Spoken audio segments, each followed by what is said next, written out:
Is it? Do you love that photograph? Swallow it. That's not the first time you've heard that expression, dear, is it? Anyway, we have got here our next guest, who is a bit of a spooky woman. Can I say that? I'd like to think so. If you believe in clairvoyancy, something that we all have our own opinions of, then you're going to find this next part of the show very, very interesting. This is a lovely woman. She is very, very well known. Will you please welcome Joan Charles? Oh, Joan, sit down. Oh, whoa, that's right, Joan, sit in my poof. I was just thinking that. Yes, lovely to meet you. What a glamour pussy she is. Isn't she gorgeous? I thought you wouldn't mind my legs because you don't really worry about things like that. No, I don't worry about your legs, No, but they are. so. I find them quite interesting. Well, that's good. They are interesting, and I can touch them. Well, you can if you like. Oh, lovely. They're not quite my style. I usually wear American tan ties. Anyway, we're talking now about a subject which a lot of people are a bit funny about, let's be honest. That's clairvoyancy and all that. Some people are frightened of it. That's correct, Some people think it's not a very Christian thing. They think, oh, it goes against the church and the morals and all that carry on. And of course, some people, like myself, believe that it can be therapeutic. You are a clairvoyant, you're well known, you're well established. How did you get involved in it? Well, I suppose if I take it back to the very start, like a lot of people, I started when my mum passed away, and I think that was really the beginning for a lot of people who think there's got to be more to life than this. So over the last 17 years, what I've been doing is investigating and developing, if you like, and I'm sure that you'll know all about things like that. I've been investigating and developing for a long time.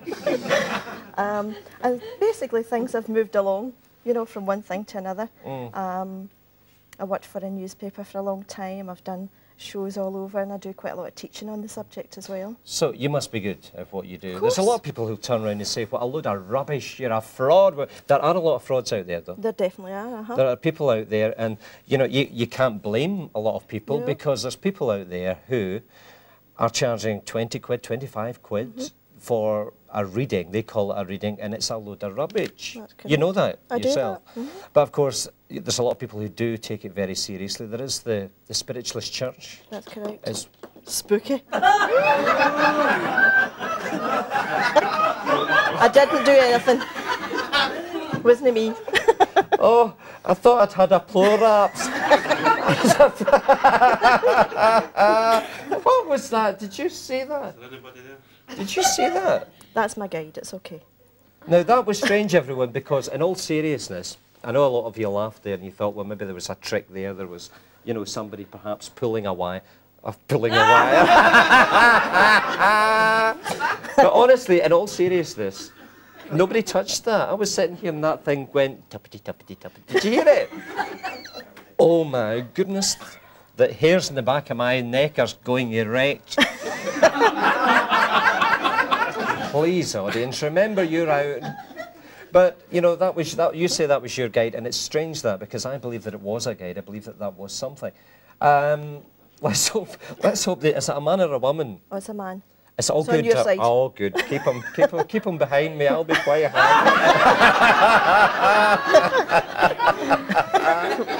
Well, seeing he's not getting anywhere near Susie Wang, man.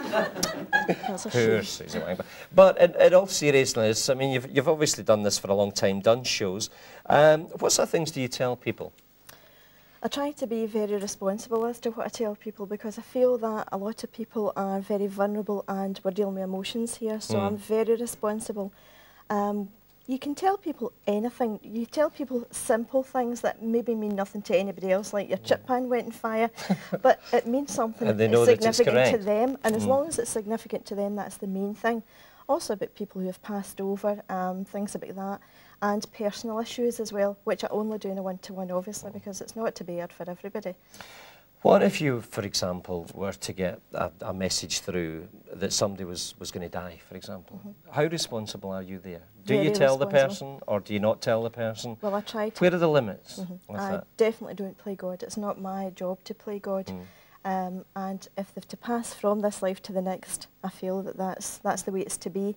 And if I was to say that to them, they'd probably pass away quicker. So, I know. I wouldn't want to know. I don't think a studio audience would want to know. No. But talking about studio audience, we're going to put you a bit to the test. Not that we don't believe you, Right. but we're going to... Susie Wang Bang, go get a member out of the audience, please. She's off to get somebody out of the audience, Joan. Has it ever frightened you? Have you ever done something and it's maybe... You know how you hear of people doing Ouija boards and things? Have you ever had a fright with it? No, because I've always felt that it's been very natural. It's something that everybody has, everybody's born with, and it just depends if you want to develop that yourself. Right. So personally, it's not frightened me at all. You obviously, everyone has an aura round about them. You pick up on the auras and all of that. So, what can you tell us about Isabel? Isabel, first of all, I get an Irish connection with you. Do you understand that? And can I connect you to Canada and America as well? Quite possibly. Okay. If I said to you, going back to the Irish connection, I want to be down round about Dublin area. That makes sense to you? Yeah. And also there's a kidney condition, which I feel round about you, but not for you personally. And I get it for a gentleman. Yeah, Is that that's okay? right, yeah. I don't know why February is important, but I get that it's a birthday. And also, would you understand a passing as well for February? Yeah. Okay. Yeah. I don't know why I want to go to... Oh, it feels like a fun fair or something with you somewhere where there's quite a lot of activity, but it's a trip, but it's for pleasure, basically. Are you going somewhere that you would be in a place that would be linked to? Yes, yeah. Okay, because I get quite a lot of nice things round about that, and I get a wee terrier dog with you as well. Ah, that's right, yeah. Okay, so is that enough to begin with? What do you think, audience? Hey!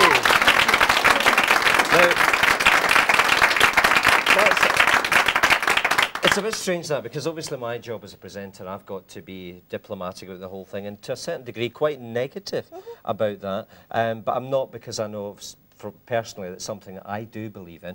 And I also know that Isabel is a personal friend of mine, and she's a bit of a, not a guinea pig, but she's been put there deliberately to find out, because I know that Isabel would tell me the truth. She would say it's rubbish or it's good. How correct was she? Well, the kidney, my eldest son had a kidney removed last year. My dad passed away 4 years ago, February. I've got a wee terrier dog. It's like a kind of mixed breed, but it's like a wee terrier. What about the Irish connection? Well, my grandpa, both sides actually. And my grandpa was Irish, and my great-grandpa. And it's not Dublin? And yeah, well, and we used to go to Bray, which is very near. There's something Dublin. about County Wexford, I don't know why, but that is down round about that area, so maybe there's a connection there as well. Yeah. Fantastic. So are you impressed? Yeah, very. And is it something, Isabel, that you believed in before, or, you know, had your doubts about? Or? No, I believe most of the time. You go to some and you just know from the start that they're absolute rubbish, you know, that you're going to be paying money and saying... I know. But do you not think that that's, a lot of these people, clairvoyants, some people call them fortune tellers, con men, they get the bad name because of these bad people. I mean, is there not a body, Joan, that can control what happens? Unfortunately not. It's a case of, I believe it's up to everybody's conscience, and I would say to you that anybody who hasn't got a conscience and is out telling people, and I've heard some really horrible stories about upsetting things that have happened, and that's had a spin-off effect in people's families, and it's just all made up, and I feel that I've got a real bee in my bonnet about things like that, because I have no time for it whatsoever. I mean, I feel that being responsible and trying to be out there to teach and learn people, you don't really need that on the other side of the fence, and that would give anybody a bad name. And it's nice as well that you don't look like a spooky woman. Well, thank you very much. You know, she's a glamour. You expect this woman with a turban and earrings and a crystal ball. Like somebody like that over there. Anyway, it's been lovely talking to you. Ladies and gentlemen, will you please thank Joan Charles, our clairvoyant. Lovely to meet you. Thank you. Anyway, we are going to take a break just now, but we're coming back and we're going to be talking to some body piercers. Don't go away. Wasn't she interesting?